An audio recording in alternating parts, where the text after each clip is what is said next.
wa fedha 25/26 hadi kufikia tarehe 31 Januari 2026, halmashauri imepokea na kukusanya jumla ya shilingi bilioni 7.7 sawa na 53% ya bajeti idhinishwa ya miradi ya maendeleo. Katika fedha hizo, shilingi bilioni 2.7 ni fedha za mapato ya ndani sawa na 58% ya fedha zote za mapato ya ndani zilizopaswa kupelekwa katika miradi ya maendeleo, na shilingi bilioni 2.4 ni fedha kutoka serikali kuu sawa na 49%, na fedha zote kutoka serikali kuu fedha kutoka serikali kuu sawa na 49%, na fedha zote kutoka katika serikali kuu ni shilingi milioni 361.4 ni fedha za nje ya budget sawa na 9% ya fedha zilizopelekwa katika miradi. Utekelezaji wa shughuli za halmashauri kisekta. Serikali kuu katika elimu ya msingi tumeweza kupeleka jumla milioni 50 imepokelewa kwa ajili ya ukamilishaji wa maboma madarasa kule Runyanywi. Elimu sekondari jumla ya kiasi cha shilingi milioni 60 zimepokelewa kwa ajili ya ukamilishaji wa maabara sekondari ya Makoo na Runyanywi. Idara ya afya shilingi milioni 100 zimepokelewa kwa ajili ya ununuzi wa vifaa tiba katika zahanati 5 na kituo cha afya 1. Utawala jumla ya kiasi shilingi milioni 50 imepokelewa kwa ajili ya ukamilishaji wa nyumba ya mkurugenzi. Kwa mapato ya ndani, hizo ni fedha ambazo serikali kuu ambazo tumezipokea mpaka wakati huu na zimepelekwa kwa ajili ya maendeleo. Kwa mapato ya ndani, sekta ya utawala jumla ya shilingi bilioni 36.1 zimepelekwa kwa ajili ya ukamilishaji wa ofisi za mitaa na kijiji. Sekta ya kilimo jumla ya shilingi milioni 24 zimepelekwa kwa ajili ya ukarabati wa machinjio ya kata ya Ngalanga. Sekta ya Ngalanga, jiji la Ngalanga. Sekta ya afya jumla ya shilingi milioni 216 kwa ajili ya ukamilishaji wa zahanati, kituo cha afya pamoja na ukamilishaji wa nyumba ya mganga zahanati. Sekta ya elimu sekondari jumla ya shilingi milioni 328 zimepelekwa kwa ajili ya ukamilishaji wa hosteli 2, nyumba za walimu 3 na mabwalo 2. Sekta ya elimu msingi jumla ya shilingi 320.5 zimepelekwa kwa ajili ya ukamilishaji wa madarasa 20, ujenzi wa vyoo matundu 15 na ukamilishaji wa bwalo 1. Aidha, tunatoa shukurani zetu kwa serikali ya awamu ya 6 kwa rais wetu wa nchi wa Jamhuri ya Muungano wa Tanzania Dr. Samia Suluhu Hassan, pamoja na kuendelea kuboresha miundombinu ya sekta ya elimu, ya afya na pia na kwa ajili ya kutuletea pia watumishi. Pia mheshimiwa mbunge wetu wa Njombe mji Douglas Philip Mwanyika, waheshimiwa mkuu wa mkoa, mheshimiwa DC, mkuu wetu wa wilaya, wenyekiti wa halmashauri na waheshimiwa wote wa diwani na wote wakuu wa idara na watendaji wote kwa ujumla. Endelee kwenda kuwapongeza kwa kazi kubwa mnazozifanya kuendelea kuipeleka mbele halmashauri yetu. Kikubwa DAWASA tuendelee kufanya kazi kwa juhudi zote ili tuendelee kuhakikisha tunawasaidia wananchi, kwa sababu tupo kwa ajili ya wananchi. Tuendelee kufanya kazi kwa uaminifu, na siku ya leo katika hii kikao chetu naamini tutaweza kukumbushwa tupata mafunzo ya yale kazi zetu, lakini mafunzo mengine ili at least kuendelea kufanya kazi kwa ubora zaidi. Kwa kusema hayo, nimefungua kikao chetu. Niweze niwatakie kikao chema na muweze kumaliza sana. Lakini lingine ni matumizi ya mifumo ya sasa. Kwa sasa hatutumii tena quotation kama ambavyo wengi tulizoea. Wale wazee wangu walionizidi umri wa zamani nafikiri wanakumbuka kwamba manunuzi yalikuwa ni ya kugonga quotation. lakini kwa sasa hatuna quotation, tunatumia mfumo unaitwa NeST ambao kidogo umekuwa ni changamoto kwetu sote. Tukumbuke kwamba mifumo haina aliyezaliwa nayo. Kwa hiyo kama wengine imetukuta, wengine tumeikuta, tunaendelea nayo hivyo hivyo. Kwa hivyo niombe tuendelee kushirikiana pale ambapo mnakuta changamoto, basi tuendelee kushirikiana. Tutatenga pia ratiba ya kuzunguka kwenye kata kwa ajili ya kutoa mafunzo kwa wale wenzetu ambao bado hawajaweza kumanage mfumo, ili tuweze kumanage kama ambavyo tunaweza kumanage mfumo wa FAZ. Tuko pamoja. Kwa hiyo tutatenga huo muda, lakini kwa sasa niombe kila mtu akitoka hapa awe ana akaunti ya NeST. Mtendaji wa kata, mtendaji wa kijiji na mtendaji wa mtaa. Kwa hiyo kila mtu ajitahidi, yuko TEHAMA pia mtu IT atazungumzia ni namna gani ya kusajili. Na hii mifumo jamani, tunasajiliwa bure. Akaunti zetu zile tunafunguliwa bure, wanatuwezesha watu wa TEHAMA. Tuko pamoja. Kwa hiyo tunapotoka hapa kila mtu awe na akaunti. Tutaelekezana ni jinsi gani namna ya kuingia kwenye zile akaunti kwa wale ambao ni wageni hawajawahi kuingia. Lakini lingine la pili, kumekuwa na mikwamo kwenye miradi tukiwa tunasingizia mifumo, kwamba tunashindwa kutumia mifumo. Mimi niombe, ofisi yangu iko wazi masaa 24. Manga umeshafanya yako. Ofisi iko wazi masaa 24 kwa yoyote yule mwenye changamoto ya mfumo. Pale tu unapopokea fedha, tunaomba uwasiliane na ofisi ya ugavi kwa ajili ya utekelezaji. Tuko pamoja? Tusikwamishe miradi kwa sababu ya kisingizio cha mifumo.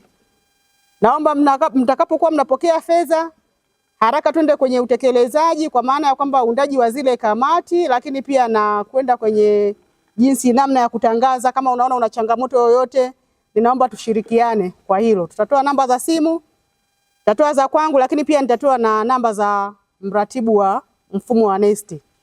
Kwa hiyo ukinikosa mimi unaweza ukampata yeye, ukimkosa yeye utanipata mimi. Kama kuna maelekezo, tunaomba tutatue changamoto hizo kwa uharaka iwezekanavyo. Wakati mwingine sio lazima ninyi mtoke kule mje huku. Mnaweza tu ukapiga simu kwamba mimi nimekwama sehemu fulani, na sisi tunaweza tukaona namna gani ya kukimbia kwa uharaka kwa ajili ya utekelezaji wa hizo shughuli, na sio miradi tu, hata matumizi yoyote yale ya ofisi.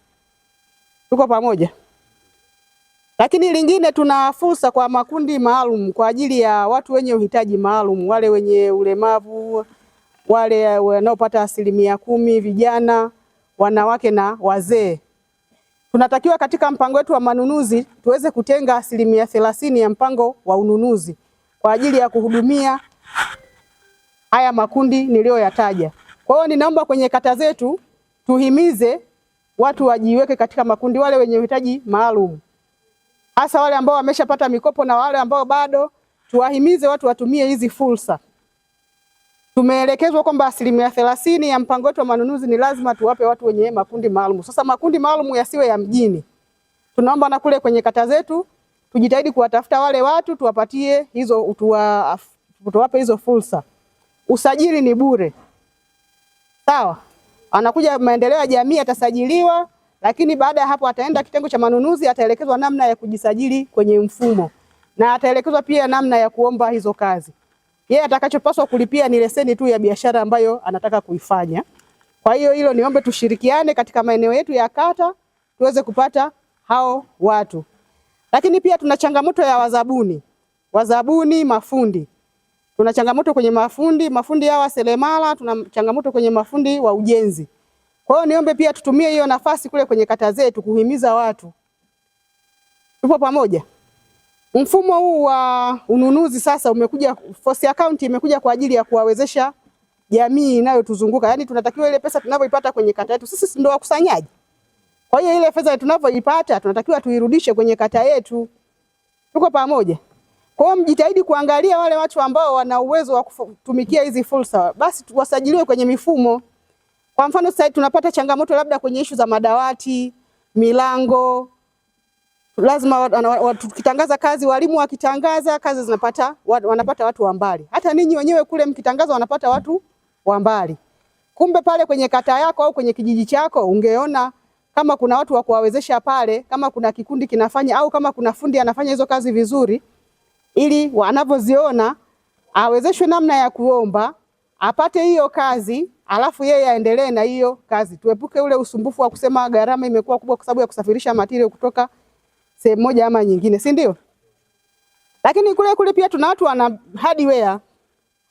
Tuna watu wana maduka makubwa tu ya vifaa vya ujenzi. Na wenyewe pia basi tuwahimize wajisajili kwenye huu mfumo. Na pia wakiona kazi waombe. Ili wewe inakuwa ni rahisi kumfuatilia pale. Lakini kuna mafundi wa kujenga, tunakutana na changamoto kubwa, unakuta fundi amepatikana labda anatokea huko Iringa, sijui anapatikana wapi. Unataka kumuita kwenye majadiliano mara akwambie sina nauli. Lakini kumbe angekuwa ni fundi wa pale mtaani na sisi wenyewe pia tunamjua, si ndivyo? Sisi pia tungeweza kusema mhandisi huyu fundi anafaa au hatufai. Tuko pamoja.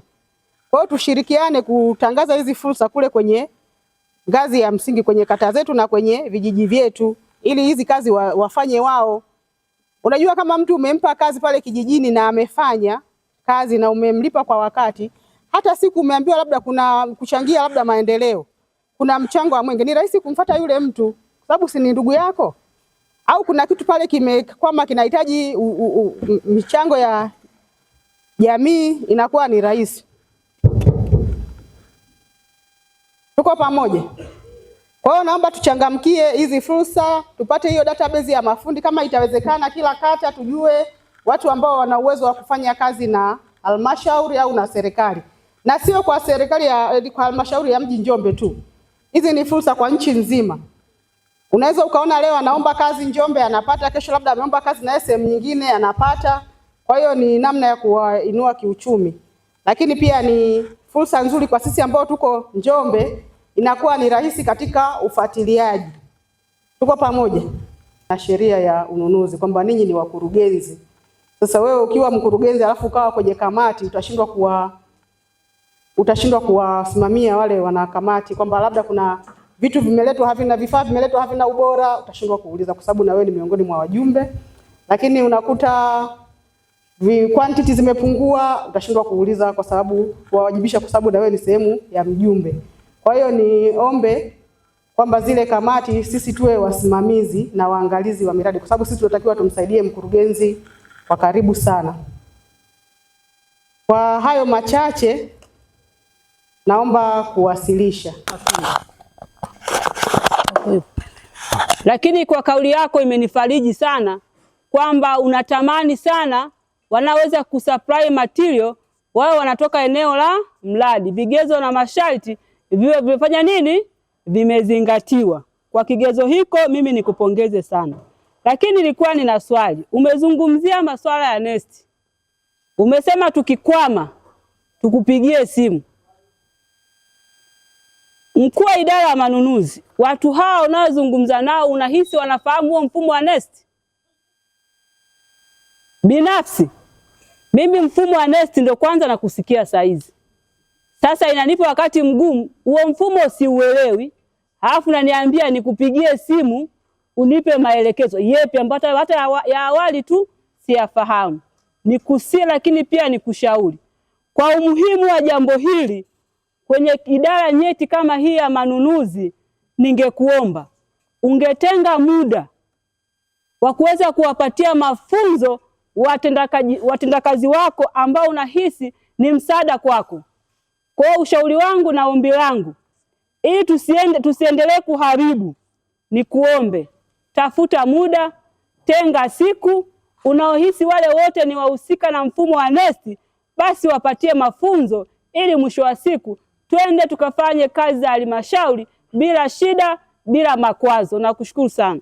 Kwenye miongozo ya manunuzi hapa tulio wengi, hiyo miongozo unayoizungumza kwamba sisi ni wakurugenzi hatuna. Mara nyingi miradi inakuja katika maeneo yetu ya utekelezaji na hususan zahanati au shuleni.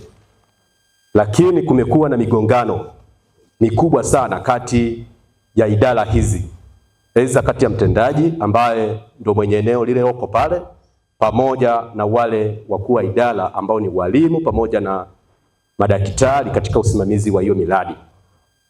Hakuna mwongozo tuonyesha kwamba hii kamati nani ni mwenyekiti au nani ni katibu na nani ni mjumbe kwenye hii usimamizi wa miradi. Na ndio maana unapokuja kwamba mimi ni mkurugenzi kwa mdomo tu, unanitoa kwenye reli. Mfano, niulize swali, kuna miradi ambayo inakuja ni ya utekelezaji wa ujenzi wa ofisi ya mtaa, ambako mimi natakiwa niingie kwenye mfumo kama admin. Pale nakuwa ni mkurugenzi kwenye kamati au nakuwa ni mtekelezaji wa kamati ule utekelezaji wa mradi. Hii inatuletea changamoto. Tunaomba uandae mwongozo ambao umetolewa wa sasa hivi kwamba kwenye ule utekelezaji wa miradi, nani ni mwenyekiti wa ile kamati, nani ni katibu, na mtendaji wa mtaa au kijiji anasimama wapi, ili kila mtu atekeleze majukumu yake. Na swala la pili ambalo tunahitaji kupata ufafanuzi, miradi mingi inakuja haina fedha za utekelezaji, inakuja fedha tu ya mradi. Sasa kuna majukumu mengi ambayo kwenye NeST yanatakiwa yatekelezwe. Mfano, mkataba wa mzabuni unaweza ukawa na kopi zaidi ya 50. Mkataba huu mmoja. Sasa mimi ndio mtendaji ambaye natekeleza ule mradi, natakiwa nitoe kopi wa zile mikataba. Inawezekana na wazabuni 5. Natoa kwa kutumia fedha ipi? Na hapo unaniambia natakiwa ninunue ledger, natakiwa ninunue LPO, natakiwa nitengeneze dokumenti zile ambazo zinahitajika kwenye manunuzi. Nahitaji niingie kwenye mfumo, sina kompyuta, nina kiswaswadu kama hiki. Na ninapokupigia simu inawezekana niko stationary, nahitaji nitoe fedha. Tunapowapigia wale watu wa manunuzi, anakuambia njoo halmashauri. Mfano, mtu yuko Mamongolo, Uliwa, anatekeleza mradi, unamwambia aaje kutoka kule kuja akufate wewe huku. Hana hela ya usafiri, hana hela ya kulala. Anafika hapa, anaanza kuzungushwa, nenda kwa engineer ukachukue BOQ, nenda kwa nani, anakuwa tekeleze. Wakati yeye mwenyewe anatakiwa aidha ana facility ya kuja kutoka ofisini, kwa sababu ana magari huku, kuna gari ya kukufata Mamongolo, awaite kamati nzima, awaelekeze namna ya huo mfumo unavyotekelezeka. Kwa hili nalo tunaomba mliangalie kwamba sisi wa chini kule tunaotekeleza miradi hatuna facility za kufika huko halmashauri kupata hiyo elimu. Unakuta afisa manunuzi mliotupa anafanyia kazi ofisini. Kwanza ni katika ukumbi huu, lakini pia kulikuwa kuna mfumo ule wa mipango na miradi ya TASAF ile ya maendeleo, nayo pia nilipata nafasi ya kupata mafunzo hayo ya NeST. Changamoto ni kwamba baada ya kupata hayo mafunzo ya NeST, tulio wengi, mimi nikiwa mojawapo, na ufanyia kazi pale ninapokuwa na kazi. Inapofika muda nina kazi, kama nimekaa muda mrefu na kuwa nimesahau. Lakini si kwamba mkurugenzi hakutupa mafunzo ya NeST. Nitaka niseme hilo. Asante Mheshimiwa Mwenyekiti.